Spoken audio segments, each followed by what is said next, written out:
When I was 15, my family moved 2 states away without telling me. They left a note that said, "You'll figure it out." 10 years later, after I finally made it without them, they reached out trying to reconnect. But let me start at the beginning. When I was 15, I came home from my part-time job at the local grocery store to find our house completely empty. Not just empty, stripped bare. The furniture was gone, the pictures were off the walls, even the refrigerator magnets had been taken. I stood in the doorway, keys still in my hand, thinking maybe I'd walked into the wrong house. Maybe this was some kind of nightmare. But there on the kitchen counter, held down by a coffee mug I recognized from our set, was a single piece of paper. My mom's handwriting. 3 words that would haunt me for the next decade: "You'll figure it out." I didn't know what I'd done wrong. I'd always been the responsible one in our family. When I was 13, I'd baked a birthday cake for my mom from scratch, only to have her complain it was too sweet and lopsided. When I was 14, I'd tutored my younger brother Lucas through his algebra final, spending hours at the kitchen table while he called me names and threw pencils at me. I'd given my entire paycheck from bagging groceries to my dad when he said we were behind on rent, then got screamed at weeks later when I mentioned it during one of his rants about me being worthless. I was always useful, but never loved. And now my parents and Lucas, my only family, had packed up and moved somewhere without telling me. The landlord knocked on the door 3 days later. He looked as confused as I felt when I explained the situation. "They broke the lease early," he said, shifting uncomfortably. "You've got a week to clear out."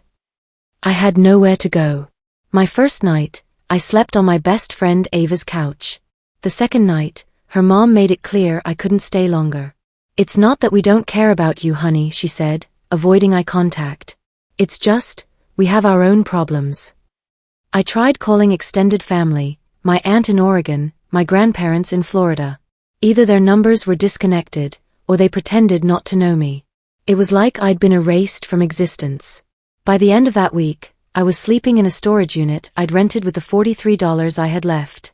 It was a 5x10 space that smelled like mildew and mouse droppings. I'd sneak into the YMCA before it opened, using my old membership card to shower. For meals, I ate peanut butter straight from the jar with a plastic spoon I'd stolen from the grocery store deli. At night, lying on a pile of old towels in that storage unit, I'd stare at the ceiling and wonder what I'd done to deserve this. Was I really so terrible that my own family couldn't stand to be around me? The note kept echoing in my head, "You'll figure it out." Like abandoning a 15-year-old was some kind of life lesson. But you know what? I was going to figure it out. I had to. The first year was about pure survival. I applied for jobs on the free computers at the public library, printing resumes on paper I'd bought with quarters I'd found in parking lots. Most places wouldn't hire someone my age, especially someone who clearly had no permanent address. I'd shower at the YMCA, do my best to look presentable, and lie through my teeth about where I lived. Finally, Rosie's Diner on 5th Street took a chance on me. The owner, Betty, was a tough-as-nails woman in her 60s who'd seen everything. She looked me up and down during my interview, which was really just me begging for any kind of work, and said, "You running from something, kid?" "Running to something," I told her. She hired me on the spot. Minimum wage, night shift, cash under the table until I could sort out my paperwork situation. Betty let me sleep in the back office on the nights I was too exhausted to make it back to the storage unit. She never asked questions, just left me a pillow and a blanket and told me to lock up when I left. Those first months were the hardest. I'd work until 3 a.m., walk back to the storage unit, try to sleep for a few hours, then spend my days at the library looking for better opportunities. I saved every penny I could, living on whatever leftover food I could take from the diner. I kept every receipt, wrote down every expense in a notebook I'd found in the dumpster behind an office building. The turning point came when I overheard a conversation between 2 customers at the diner. They were complaining about their office building's cleaning service, how unreliable they were, how they needed someone trustworthy. I walked over with their coffee refills and heart pounding, asked if they were serious about finding new help. "How old are you?" one of them asked. "Old enough to work harder than anyone you've ever hired," I said. They laughed, but something in my tone must have convinced them. They gave me a trial run, cleaning their small accounting office for $50 a week. It was more than I made in 2 nights at the diner. I showed up early, stayed late, and did everything they asked plus things they hadn't even thought to ask for. Within a month, they'd referred me to 3 other businesses. By the time I turned 17, I was cleaning 6 different offices and making more money than I'd ever seen in my life. I'd moved out of the storage unit and into a tiny studio apartment above a Chinese restaurant. It smelled like soy sauce and had a radiator that clanked all night, but it was mine. I kept working at the diner too. Betty had become like a grandmother to me, and I couldn't abandon her the way my family had abandoned me. Plus, I'd learned that having multiple income streams was the only way to feel secure. I never wanted to be that desperate again.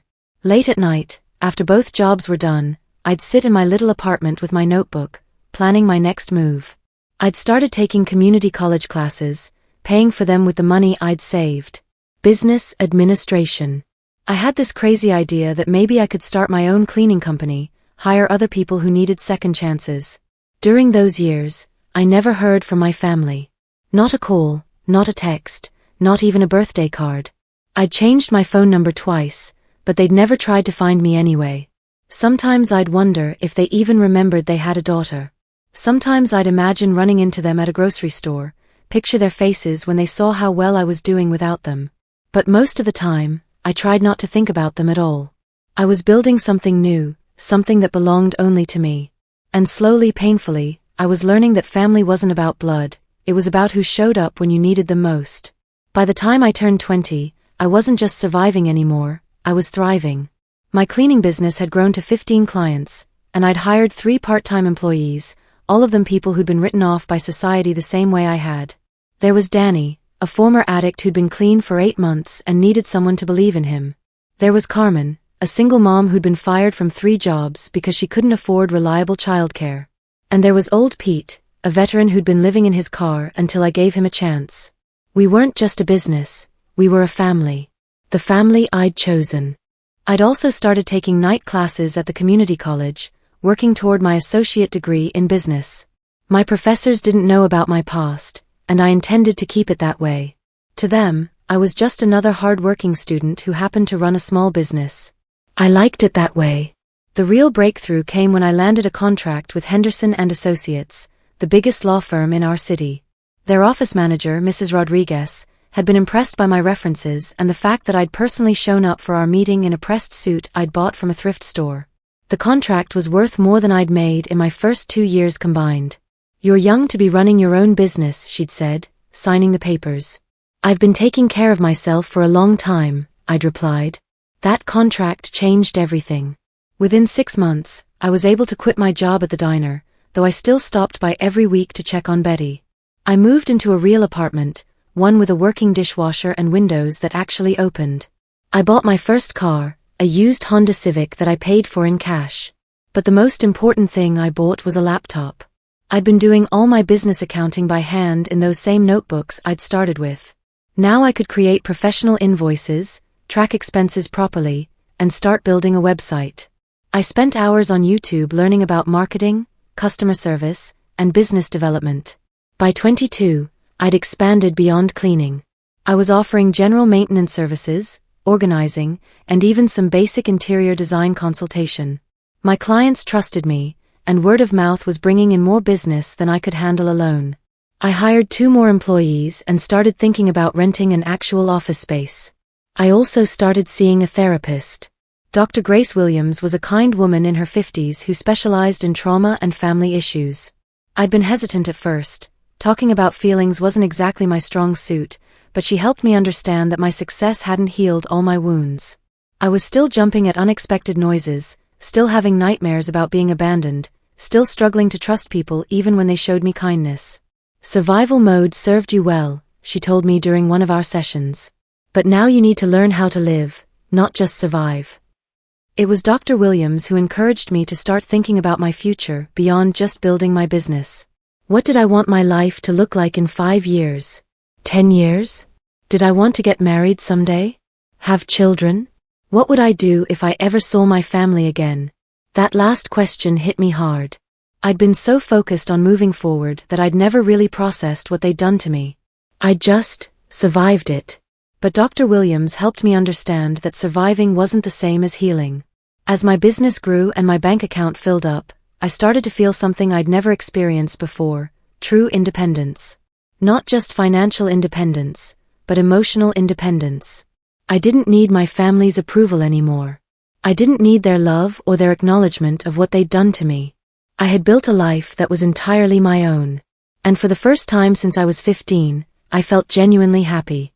But happiness, I was about to learn, has a way of making you vulnerable in ways you never expect. I was 25 when everything changed. My business had grown into something I'd never imagined possible. We now had 23 employees, contracts with half the major businesses in the city, and enough steady income that I'd been able to buy a small office building downtown. I'd also started a second company, a consulting firm that helped other small businesses with organization and efficiency. The success felt surreal sometimes. I'd drive past the storage unit facility where I'd once slept and think about that scared 15-year-old girl who'd eaten peanut butter for every meal. Now I was being featured in the local business journal as one of the city's 30 under 30 entrepreneurs to watch. That's when the email came. I was working late on a Thursday night, reviewing quarterly reports, when I heard the familiar ping of my inbox. Most emails at that hour were spam, but this one made my blood run cold. The subject line read, "From your loving family." My hands actually shook as I opened it. It was from my mother. "Ellie, sweetheart," it began, and I almost laughed at the casual tone. "I heard about your success through a mutual friend who saw your article in the paper. Your father and I are so proud of what you've accomplished. We always knew you were special, that you'd figure things out on your own. We'd love to reconnect and maybe meet for coffee soon. We have so much to catch up on. Love, Mom." I stared at the screen for a long time, reading it over and over. No apology. No acknowledgement of what they'd done. Just "we always knew you'd figure it out," like abandoning a child was some kind of character-building exercise. I closed the laptop and went home, but I couldn't sleep. I kept replaying every memory from my childhood, looking for signs I'd missed. Had they been planning to leave me all along? Had I been that much of a burden? The next morning, I called Dr. Williams for an emergency session. I'd been seeing her less frequently as my life had stabilized, but I needed her perspective now more than ever. "How do you feel about hearing from them?" she asked. "Angry," I said immediately. "But also, I don't know. Curious? Like part of me wants to know what they've been doing all these years." "That's normal," she said. "But I want you to think carefully about what you hope to gain from any contact with them. Are you looking for closure? An apology? A relationship?" I couldn't answer that. I'd been so focused on building my new life that I'd never really considered what I'd do if they came back. 2 days later, another email arrived. This one was from Lucas, my younger brother. He'd be 22 now, a full adult. His message was shorter but somehow felt more genuine. "Ellie, I saw Mom's email to you. I wanted to reach out separately because I need you to know that I never stopped thinking about you. I was young when they made the decision to leave, and I didn't understand what was happening. I've wanted to find you for years but didn't know how. I'm sorry for how we left things. I'm sorry for how I treated you. I'd like to explain what really happened, if you're willing to listen." This one hit different. Lucas had been just a kid when they'd left me, 13 years old. Had he even had a choice in the matter? And what did he mean by explain what really happened? I spent the weekend wrestling with what to do. Part of me wanted to ignore both emails, to keep living my life as if they'd never contacted me. But another part of me, the part that had never really healed from being abandoned, needed answers. On Monday morning, I made a decision that would change everything. I replied to Lucas's email with a simple question: "What really happened?" His response came within hours, and it was longer than I'd expected. He told me about the months before they'd left, about conversations I'd never been privy to, about decisions that had been made while I was at work or school. He told me about fights between our parents, about money problems I'd never known about the way they talked about me when I wasn't around. But most importantly, he told me about the day they'd left. How he'd begged them to take me with them. How he'd cried when they'd refused.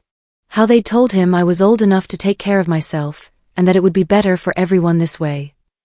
"I should have stayed with you," he wrote. "I should have refused to go. I've regretted it every day since." As I read his words, I felt something I hadn't expected. Not forgiveness, not exactly, but understanding. We'd all been victims of our parents' choices in different ways. But understanding didn't erase the pain. And it didn't answer the bigger question: What did they want from me now? I agreed to meet Lucas first. Just him, no parents. We arranged to meet at a coffee shop halfway between our cities. He was living in Denver now, working as a graphic designer. I flew out on a Saturday morning, my stomach churning with anxiety and anticipation. I recognized him immediately when I walked into the coffee shop. He was taller now, with our father's build and our mother's eyes, but he was unmistakably the little brother I'd once tutored through algebra. He stood up when he saw me, and for a moment we just stared at each other. "Ellie," he said, his voice cracking slightly. "You look successful." We sat down with our coffees, and the first 20 minutes were painfully awkward. Small talk about the weather, about my flight, about his job. But then he started talking about that day they'd left, and everything changed. "I need you to know that I fought for you," he said, tears in his eyes. "I told them it was wrong. I told them you were family. But they said you were better off without us, that you were strong enough to make it on your own." I was 15, Lucas. I wasn't strong enough for anything. I know that now. But I was just a kid too, and I was scared. I thought if I went with them, maybe I could convince them to come back for you. I thought it was temporary. He told me about the years that followed. How they'd struggled financially, moving from apartment to apartment, our father bouncing between jobs. How they'd made up stories about me to tell people, that I'd chosen to stay behind, that I'd been difficult and rebellious, that I'd wanted to be independent. I stopped correcting them after a while, he admitted. It was easier to let people believe their version than to explain what really happened. Because what really happened made them look like monsters, I said. Yes. We talked for 3 hours. He showed me pictures of his life, his girlfriend, his apartment, his artwork. He asked about my business, about my success, about whether I was happy. When it came time to leave, he hugged me tightly. "I don't expect you to forgive me," he said. "I don't even expect you to want a relationship with me. But I needed you to know that I'm sorry. I'm sorry for not fighting harder. I'm sorry for not finding you sooner. I'm sorry for everything." I didn't hug him back immediately. I couldn't. But after a moment, I put my arms around him too. "I'm not ready to forgive anyone yet," I said. "But I'm glad you told me the truth." That night, back in my hotel room, I called Dr. Williams. I told her about the conversation, about how Lucas had seemed genuinely remorseful, about how part of me wanted to believe him but another part was still too hurt to trust. "Forgiveness isn't something you owe anyone," she reminded me. "It's something you give when you're ready, if you're ever ready. And it's okay to take your time."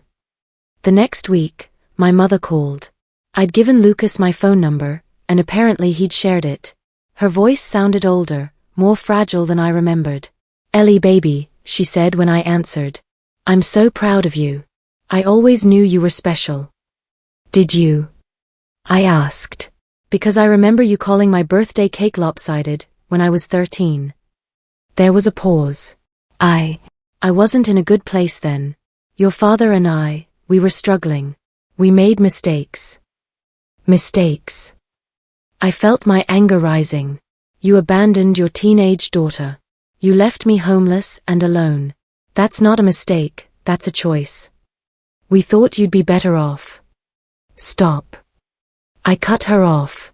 "Just stop. I don't want to hear your excuses. I don't want to hear about how hard your life was. You want to know how hard my life was? I slept in a storage unit. I showered at the YMCA. I ate peanut butter with a plastic spoon for months because it was all I could afford." She was crying now. "I'm sorry, Ellie. I'm so sorry. We want to make it right." "You can't make it right. You can't give me back my childhood or my adolescence or the years I spent wondering what I did wrong. You can't undo the damage you caused. But we can try to build something new," she said. "We can be a family again." I hung up on her. I couldn't listen to any more of it. The entitlement, the assumption that I owed them a relationship just because we shared DNA. The complete lack of understanding about what they'd done to me. But hanging up didn't make the conversation disappear. It haunted me for days. And when my father called a week later, I made a decision that would change everything. I was going to face them. All of them. One last time.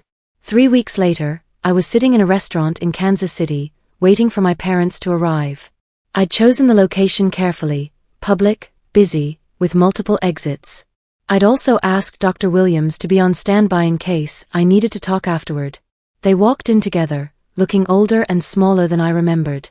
My father's hair was completely grey now, and he walked with a slight limp. My mother had gained weight and had worry lines around her eyes. They spotted me immediately and approached the table cautiously, like I might bolt at any moment. "Ellie," my mother said, reaching out to touch my hand. I pulled it away. "Let's get something clear right away," I said. "I didn't come here to reconcile. I didn't come here to rebuild a relationship. I came here to tell you exactly what I think of you and what you did to me." My father's face hardened. "Now listen here, young lady. No, you listen." I kept my voice calm but firm. "I am not your young lady. I stopped being your daughter the day you abandoned me. I am a successful businesswoman who has built an empire from nothing, and you have no claim on me or my life." For the next hour, I laid out everything I'd been carrying for 10 years. I told them about the storage unit, about the fear, about the nights I'd gone to sleep wondering if I'd ever feel safe again. I told them about building my business, about the family I'd chosen, about the life I'd created without them. "We were in debt," my father said when I finished. "We couldn't afford to take care of 3 people. We thought." "You thought wrong," I interrupted. "And you know what the worst part is? You never even tried to find out if I was okay. You never called, never wrote, never checked to see if I was alive or dead. You just erased me." "We figured if you needed us, you'd reach out," my mother said quietly. I laughed, but there was no humor in it. I was 15 years old. I didn't even know where you'd gone. How was I supposed to reach out? They had no answer for that. We sat in silence for a long moment, the weight of 10 years of abandonment hanging between us. "What do you want from me now?" I asked finally. "We want our daughter back," my mother said. "We want to be a family again." "You gave up that right when you left me behind," I said. "You don't get to come back now that I'm successful and pretend like nothing happened."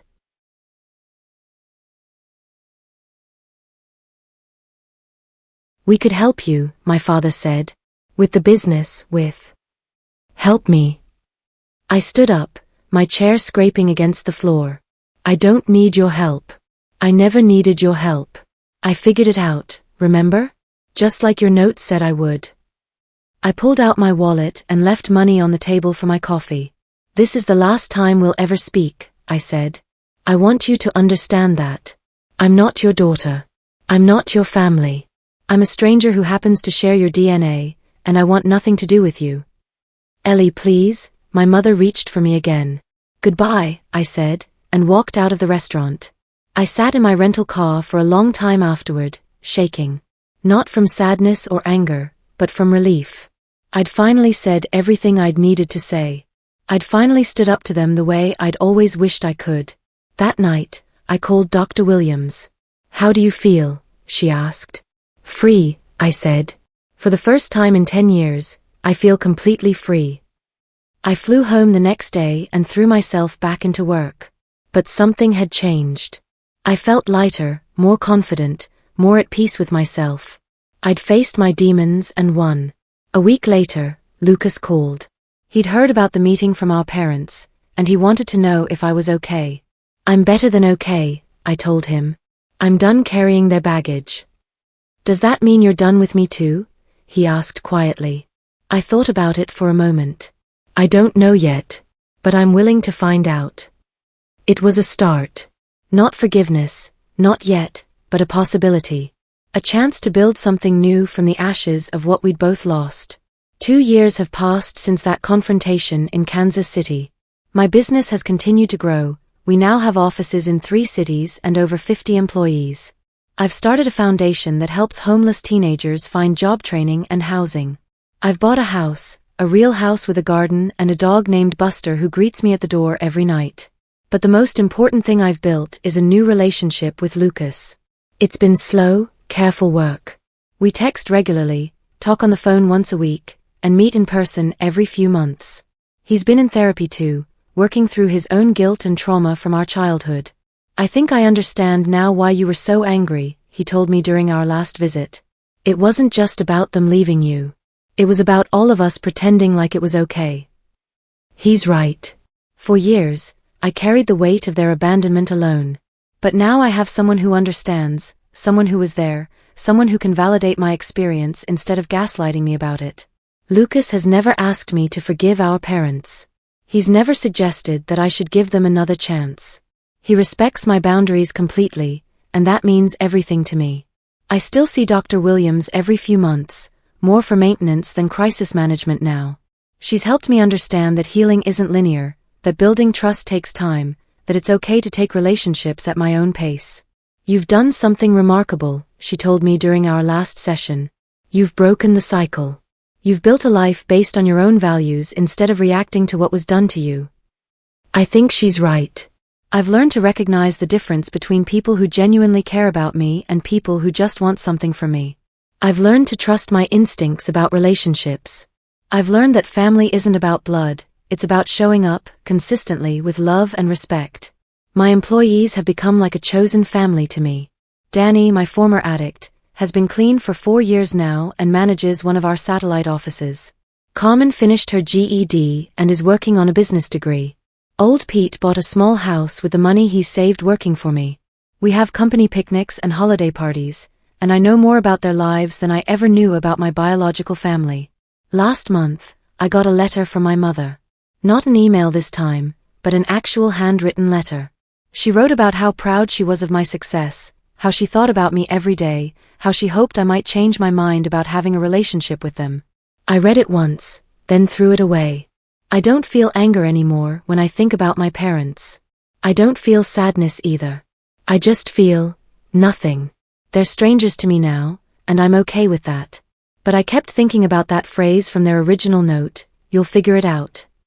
They meant it as abandonment, as washing their hands of responsibility for me. But in a way, they were right. I did figure it out. I figured out how to survive, how to thrive, how to build a life worth living. I figured out that I didn't need them to be whole.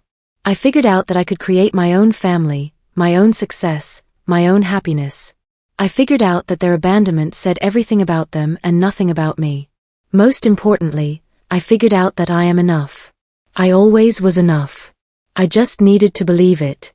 Today, I'm sitting in my office, looking out at the city I've made my home. Tomorrow, I'm flying to Seattle to meet with a potential new client. Next week, I'm having dinner with Lucas and his girlfriend. Next month, I'm taking a vacation to Italy, something I've always wanted to do. I'm living a life that 15-year-old girl sleeping in a storage unit could never have imagined. I'm surrounded by people who choose to love me, who show up for me, who celebrate my successes and support me through my struggles. And when I think about that scared, abandoned teenager I used to be, I want to tell her what I know now: you're going to be okay. More than okay. You're going to be extraordinary. You're going to figure it out, but not in the way they meant. You're going to figure out how to build something beautiful from the broken pieces of your past. You're going to figure out that you deserve love, respect, and belonging. You're going to figure out that you have value beyond what you can do for other people. You're going to figure out that their inability to love you was never about you, it was about them. And someday, when you're ready, you're going to figure out how to forgive. Not for them, but for yourself. Because forgiveness isn't about letting them off the hook, it's about setting yourself free. I figured it out. And I'm finally, truly free. What would you do in this situation? Let us know in the comments. If this story had you on the edge of your seat, smash that like button and subscribe for more jaw-dropping family drama, shocking betrayals, and the revenge stories you won't believe.